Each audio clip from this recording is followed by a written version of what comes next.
Bismillah. Hello and assalamu alaikum, everyone. Thank you for tuning in. My name is Ramesa and I'm with the Young Leaders Committee.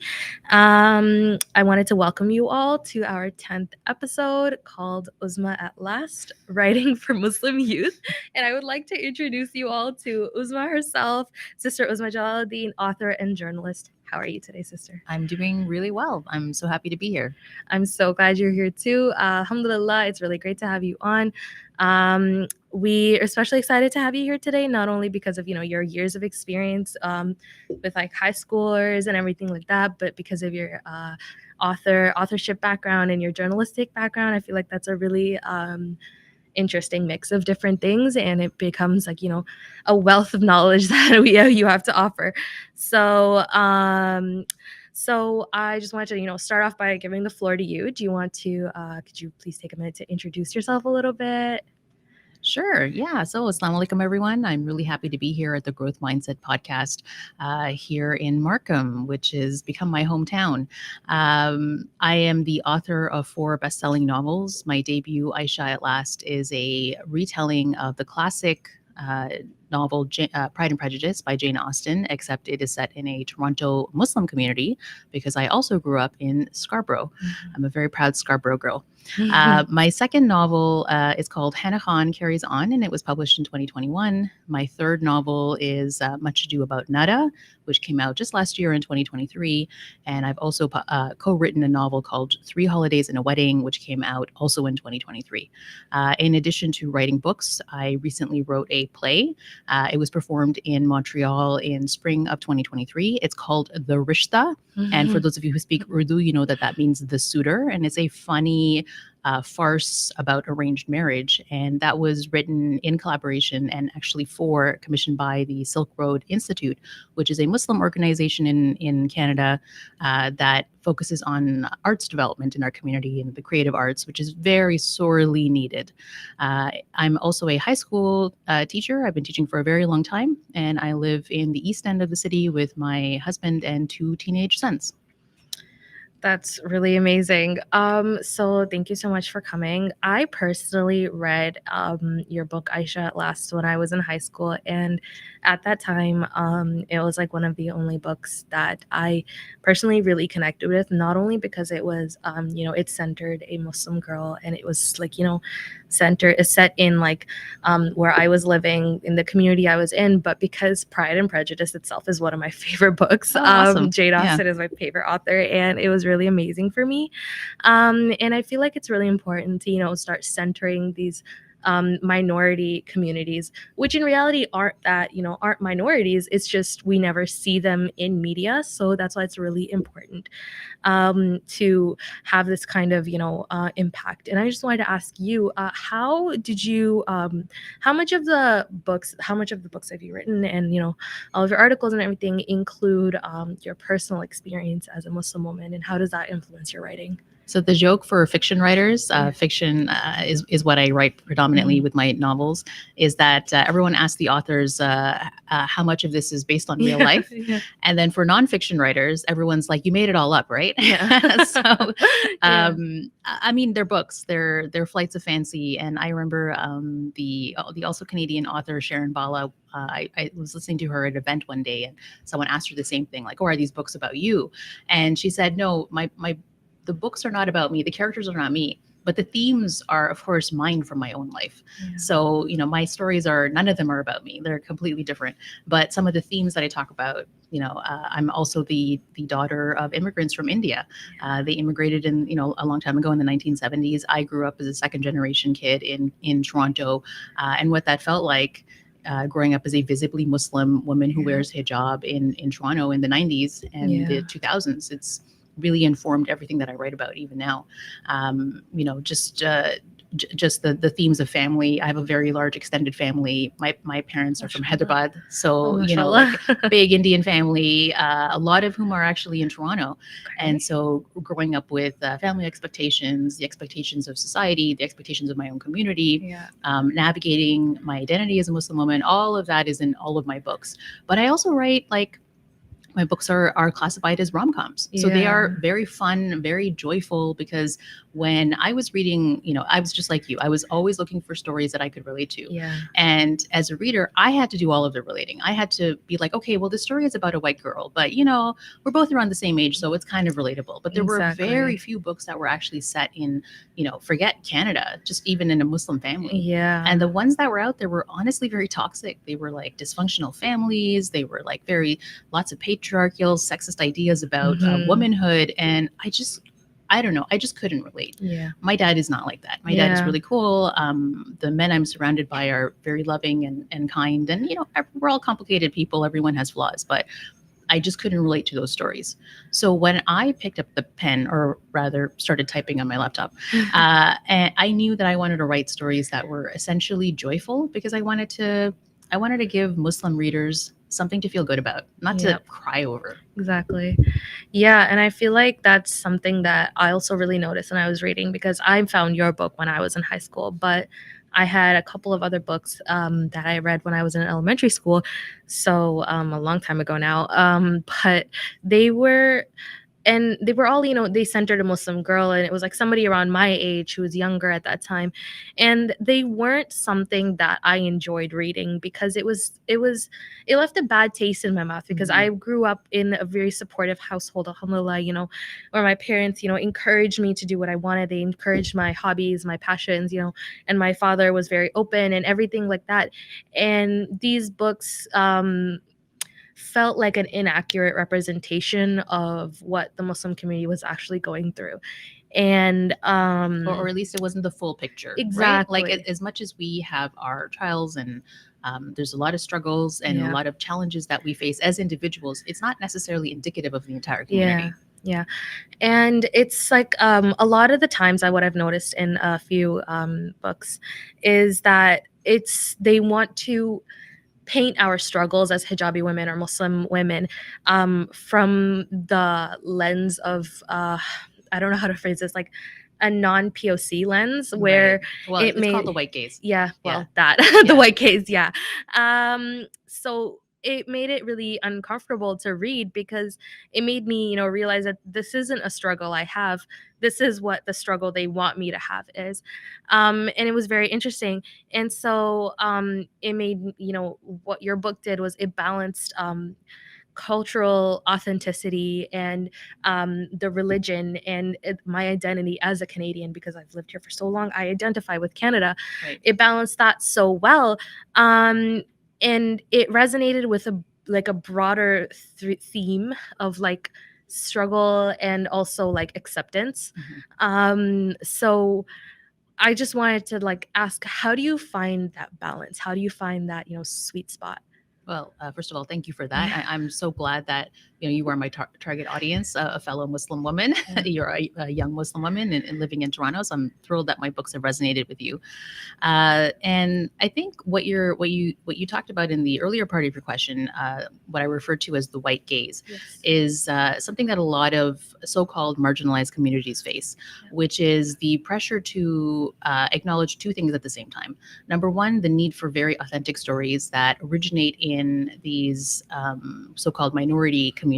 In our case, we're talking about specifically South Asian, because all of my characters are South Asian. It's my identity, and as well as Muslim, observant Muslims living in Canada. And that's a very particular niche group, I would say, in Canada. So the urge to describe this community authentically, while also being aware of commercial restraints, because who is the audience? To be honest, the book buying public is very white, which I think is something that the Muslim community really needs to work on. If we want art and storytelling to emerge from our communities, we have to have an audience willing to pay money for it. And that is, I think, something that as we continue to grow in our community, will be something that we'll have to work on and grow, and not be. Anyways, we'll talk about this later on. But I think the lack of storytelling coming out of our community means that there's been a vacuum that has been opened up and allowed other people from outside the community, specifically people who maybe don't identify as Muslim anymore, specifically people who, when I was younger, it was a lot of authors who weren't even from that community telling stories about the community. So it was this weird idea that like, oh no, well, if you are a Muslim, you can't tell stories about being a Muslim because you're too close. We need someone from outside the community. We need oftentimes a white author, because publishing is such a white space, to come and tell stories about the Muslim community. And of course, those stories are going to ring inauthentic because they don't come from within. And one of the things that has happened to me as a writer is a lot of people, men and women, like I get a lot of Muslim men who are like, I have never read a book told from the perspective of an observant Muslim man. Like, and it's one of those situations where I always tell this story. I remember the very first, might be before your time. There was a TV show on CBC called Little Mosque on the Prairie. Have you heard of it? Heard of it, yes. Yeah, it's a fantastic show, but it came out a long time ago. It was in 2007. And I'm sure some of your listeners will have remembered this, but I had this kind of almost out of body experience. It was a book. Sorry, not a book. It's a show that premiered on CBC, and it was one of their highest rated shows when it came out. And it was just a sitcom comedy about Muslims living in basically, in Saskatchewan. Yeah, in Saskatchewan. I think so, it was created by Zarqa Nawaz, who, and it ran for like 5 or 6 seasons. It was a very, very successful show by that time. And by the way, there were 22 episodes per season. No. So it was a different time. It's great. And I remember sitting on the couch with my very young son. I had a toddler at the time, and my husband turned to me, and we were watching this hijabi crack jokes, and this like man who plays the imam in this community just, make these, kind of corny jokes, but really great jokes. And he turned to me, my husband, and said, "Can you believe this is happening?" And we were just shocked because it was the first time that we actually saw ourselves represented, not as like a villain, not as someone who needed to be saved, but rather just people who were living their life and like making good and bad jokes and going through like everyday struggles. That's the magic. That's what we need. Yes. So I know I'm rambling, but this is great. Yeah. The key thing is we have to acknowledge that we need these stories, but we also have to support them and support them in very commercial ways. So that's what I would love to see from the Muslim community. Yes. And I think that's really important as well. And I was just going to ask you later on, but this is honestly a great point. How can the publishing world, because you mentioned it is, pretty white dominant. And so how can the publishing world improve to better support diverse voices? And what can we do not only as consumers, but, as future authors, as future, screenwriters, whatever. And especially, these Muslim voices. What can we do to improve? We meaning the community? We meaning the community, yes. Great question. So there's 2 parts to this equation. First of all, it's the encouragement of the arts. And I think across the board, when I was growing up, I told my parents, this is like in the late 90s, early 2000s, I told my parents I wanted to be a writer. And my dad is like a biochemist. My mom is a teacher. My dad was like, that's great, honey. Totally support you. You should do that as a hobby, and you should get a day job. Oh my goodness. And I think this is a very relatable sentiment to most parents. Yes. Because most parents are like, it is so hard to make a career in the arts. And by the way, it is. As someone who is doing that right now, it is very difficult to make a career in the arts. At the same time, it is incredibly important. It's almost like an amana. This is how I see it. For us to contribute to the arts in some very meaningful way, in a mainstream way. We can't just make art for our community. We have to make art for the wider community that we are a part of as being citizens of this country. The reason why is because we can see the direct result of not being part of pop culture and mainstream conversations in the way that the Muslim community is treated right now. Yes. I think there is a direct correlation between increased violence towards our community, the targeting of Muslims specifically in all sorts of venues, whether it is harassment that visibly Muslim women who wear hijab or niqab face, all the way to not being able to establish ourselves in certain industries. Being, not as economically successful as we could be considering our numbers. I think all of this, or a lot of this, has to do with the fact that we are not part of a more mainstream, wider conversation about what it means to be a Muslim. And in order to do that, there are many different ways that you can do that. You can contribute to that through media, you can contribute to that through commerce, and then you can contribute to that through the arts. These are the three main areas where we can have actual conversations with people and change the way that we are viewed. Yes. We're doing pretty good with media. More or less, we're making strides. We're doing very well in commerce. There's a lot of Muslims who own businesses. Yes. That's awesome. We're doing terribly in the arts. Yeah. I think it's only starting to change now. I'm actually seeing the change in my lifetime with organizations like Silk Road Institute. The fact that this mosque in Markham is set up a sound studio inside the masjid is fantastic. I never thought I'd see this. This is great. Congrats to you all. Yeah. But the other way is to be comfortable with having our stories out there for public consumption. Yes. When my book, my debut novel, Ayesha at Last, published in 2018, wasn't that long ago. It was only 6 years ago. When it first came out, there was a lot of hand-wringing about how are the non-Muslim community going to react to this. And the hand-wringing came from me. Yeah. I was concerned because I honestly never thought that my book would get published. It's a very Muslim book. The main characters, the female main character wears hijab. The main male character has like a long beard. He wears a kufi. He wears a thobe to work. Yeah. He's like in IT. Yeah. It's a very, very Muslim story. And I wasn't sure how, to be honest, the non-Muslim community was going to react. Is anyone going to buy this book? Yeah. And instead, not only the Muslim, but the non-Muslim community embraced it. Yes. And it became a very popular book. It got a lot of critical attention. Yes. It was even optioned for a movie. Yes. So I guess what I'm trying to say is parents, and I'm speaking to parents, as the mother of 2 teenage boys, okay, I'm speaking to you directly. If your kids want to go into the arts, don't discourage them. Yes, maybe you should tell them to also get a day job, as my father very wisely advised me to do. It's very important, but don't discourage them from making art. Art is how we contribute to the society. Yes. We need to be part of the pop cultural landscape. And if we're not, it has very real, very dysfunctional repercussions when we're not. Yeah. So I guess that would be the thing that I'm going to say. It's by the way, you can make a lot of money. Yeah. just saying. Yes. You can, if you, not in the beginning, because nobody makes money in the beginning, but if you stick at it, you can make money. You can actually make a living working in the arts. Yes.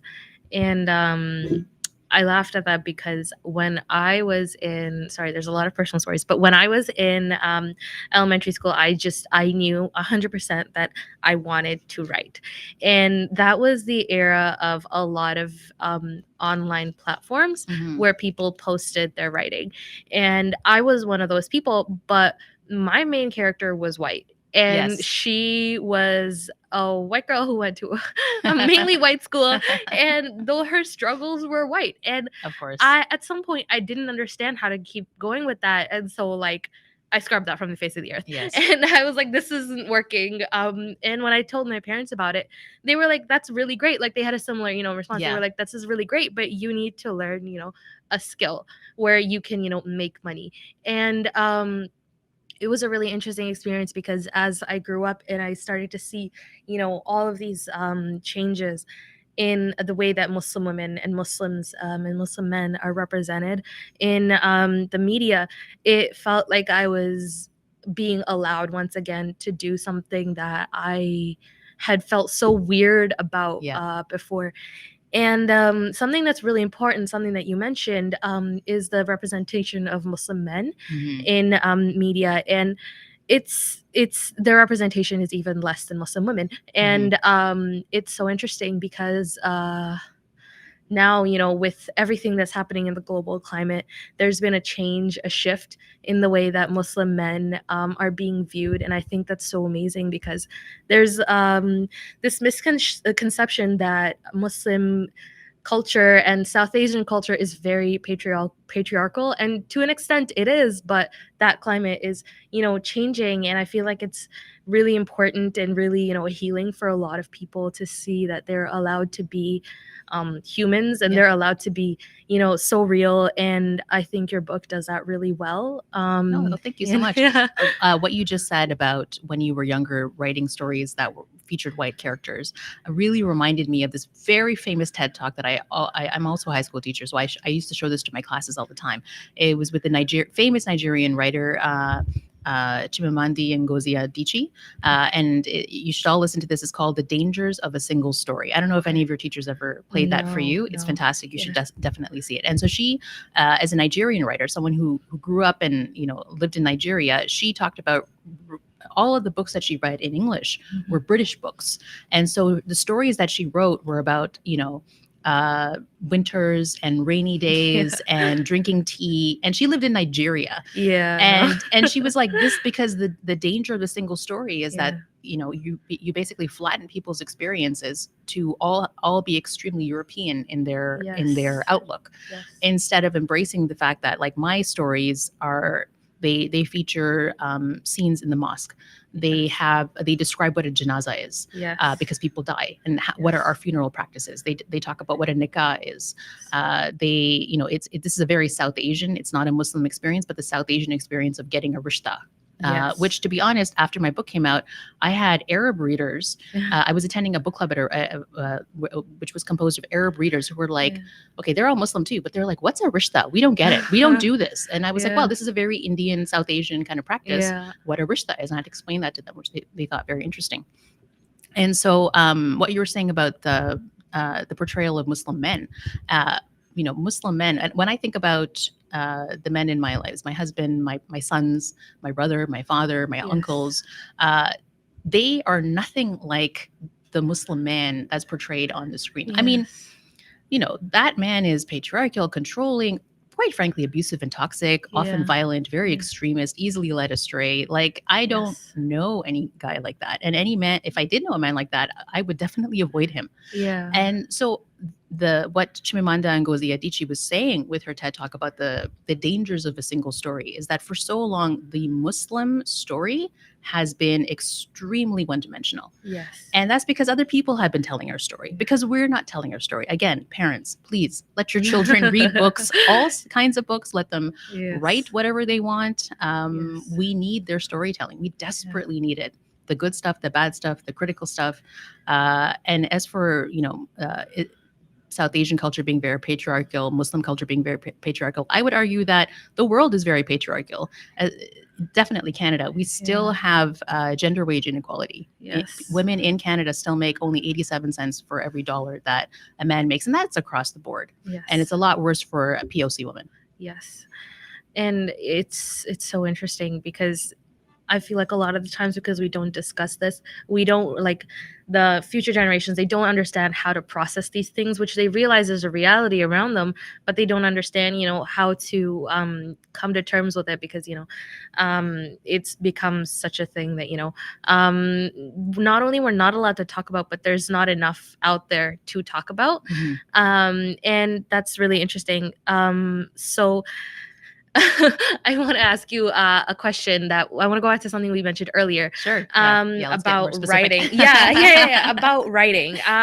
So what factors should someone that wants to pursue a career in writing keep in mind? Say, even as early as high school or later on once they're in university. Something like that. What kind of degree should they pursue? What avenues should they, check out? Sure. Yeah. Great question. I think for all young writers, the advice that was given to me, and I think the advice that I would pass on is, it's incredibly important to read. If you cannot be a writer if you don't read, and I would suggest that you read widely.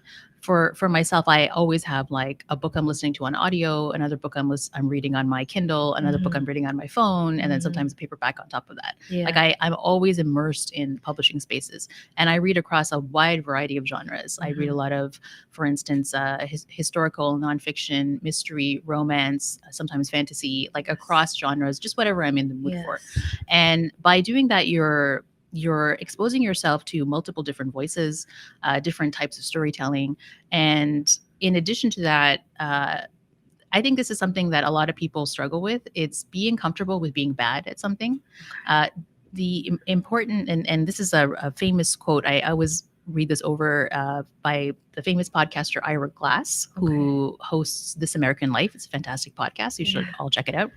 And I'm not going to paraphrase it, because his quote is like, it's 3 paragraphs long. But essentially, he talks about the idea of when you first start out, wanting to be good at something, whatever that skill is. In this Yes. case, we're talking about writing and creating.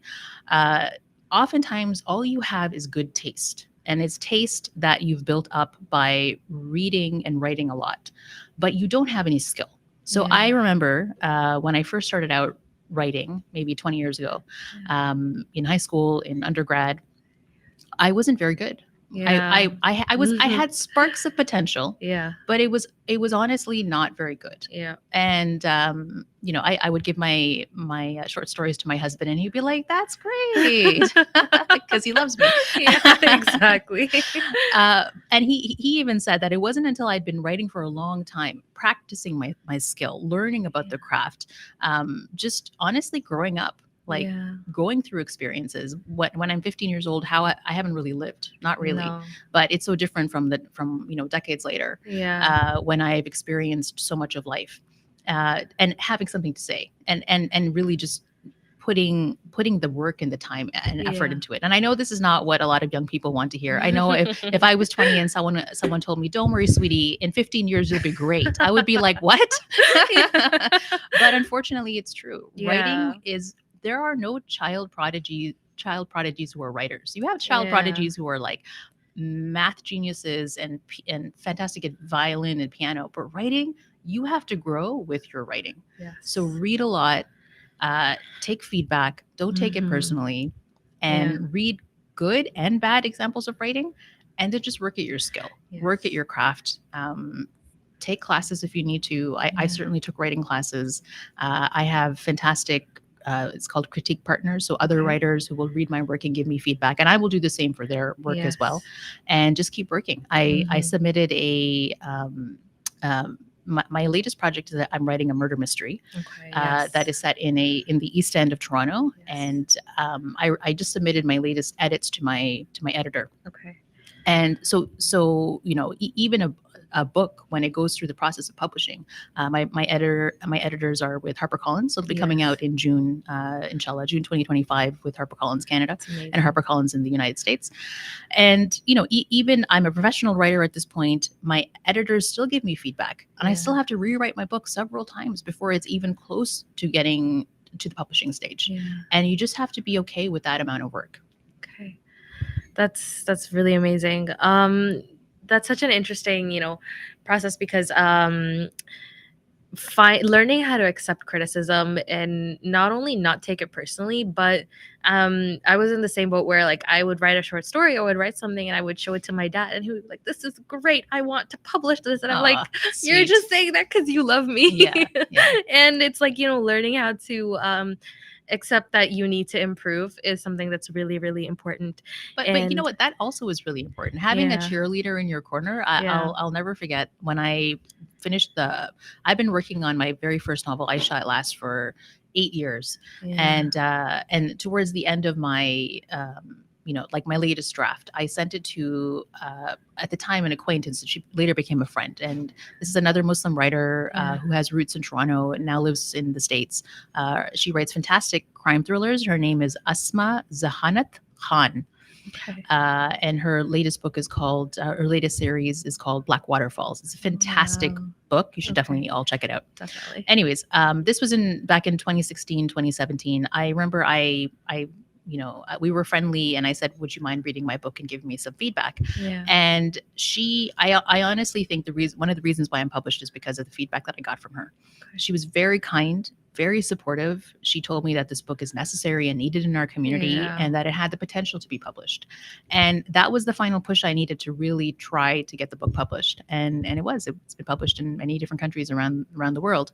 But I needed someone to be Yeah. to be a cheerleader. We need that too. Yeah. We need to have confidence in our abilities and also be able to accept that feedback. Yeah, that's really amazing, and I feel like that's something that's a journey. And honestly, I can't wait to check out her books. I'm always looking for different Muslim artists to Oh, support. I'll give you a It's list. There's really so many. amazing. Yeah. Please give me a list. She writes crime thrillers. Yeah. And they're very political. Like Black Waterfalls is about a Muslim woman who works in the police force, and her and she's surrounded by other officers from different backgrounds, and the mysteries themselves are fantastic. Yeah, that's really amazing. And you mentioned, receiving feedback and stuff like that. So after Aisha at Last was published, and after your recent books were published, so have you received any feedback from young Muslim readers and young Muslims, and how has your work impacted that?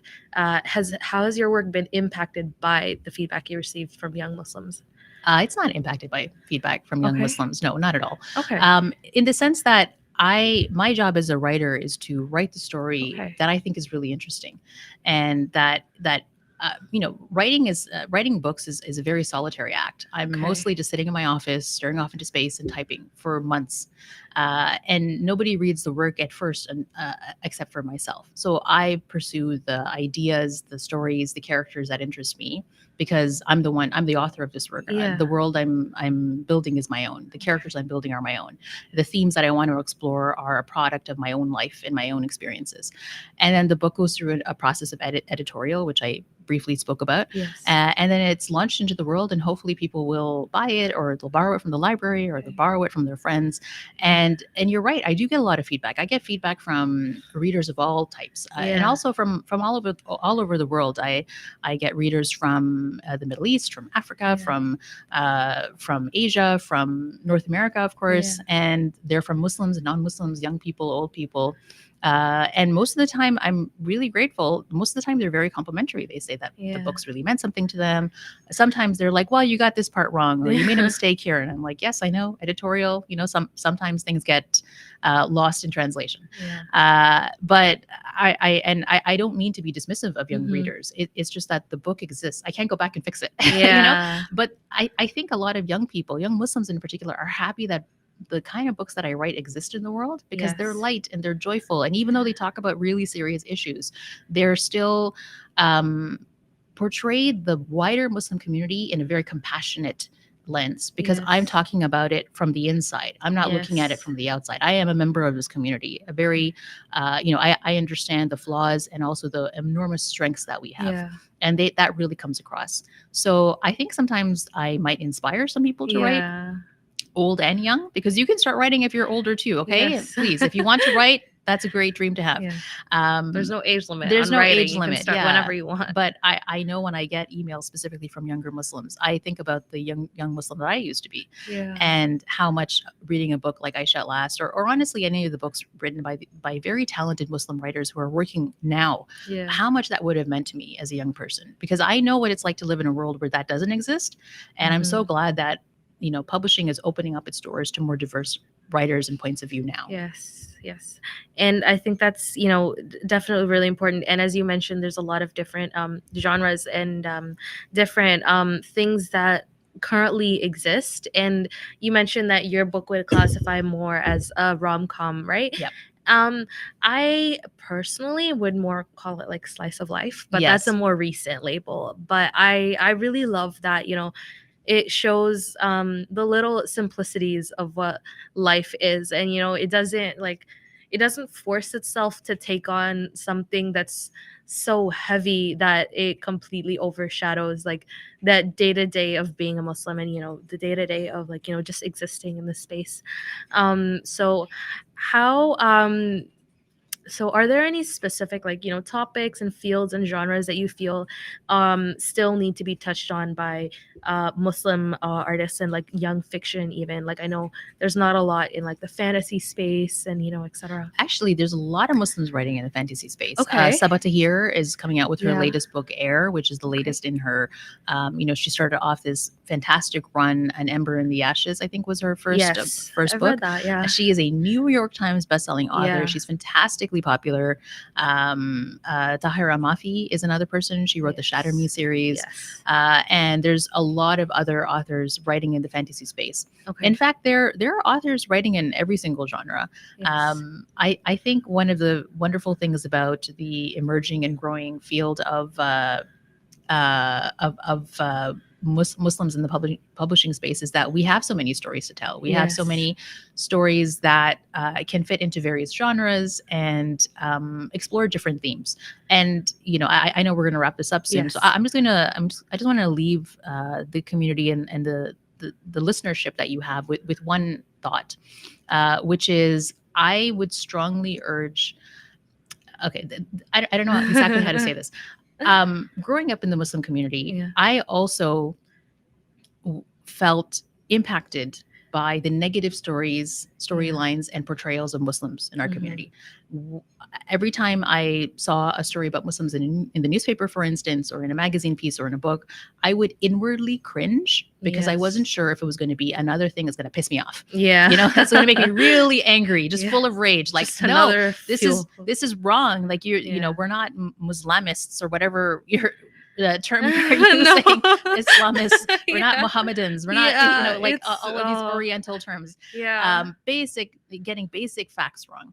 And what that has done, and again, this is a result of not having enough representation and enough artists coming out of a community. What that has done is made us as a community extremely thin-skinned. We are very defensive.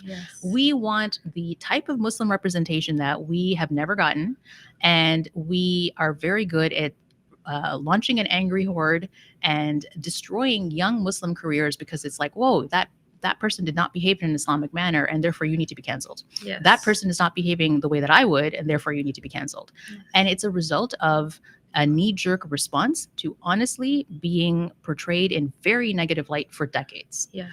I would counsel the Muslim community, and speaking as someone who actually, all of my characters are very observant. They kind of fit the quote unquote mold of what a observant Muslim is.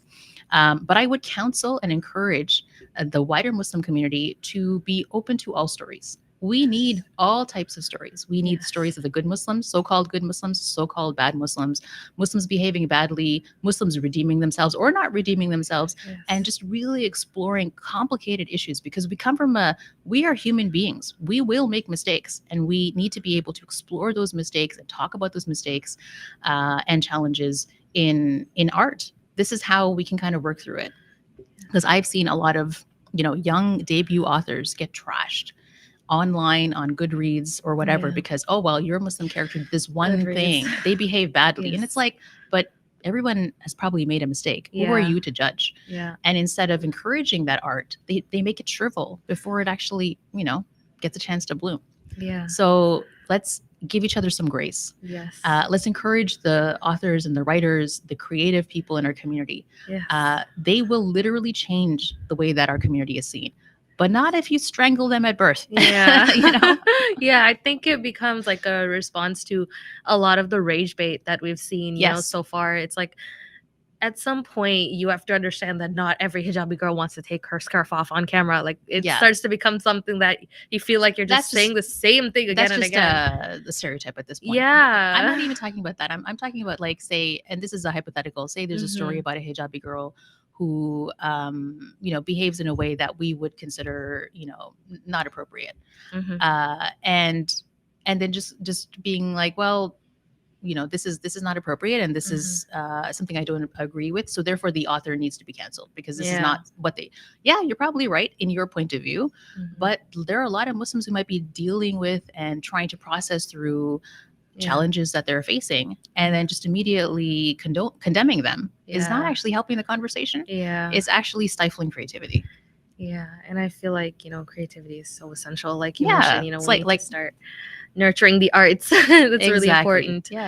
And so, as we wrap up, I just want to say thank you so much for joining us. It was really, personally, it was really, informative. It was really, important.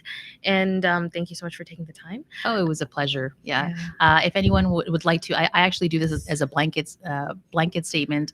If any of you have any questions about writing and publishing, I know there are not a lot of Muslim authors out there, but, you can email me. I'm very busy, but I will try to make the time to answer your questions. I'm on Instagram at Uzma Jalaluddin. That's UZMA JALALUDDIN. And you can also email me. The email is on my website, which is basically www.uzmajalaluddin.com.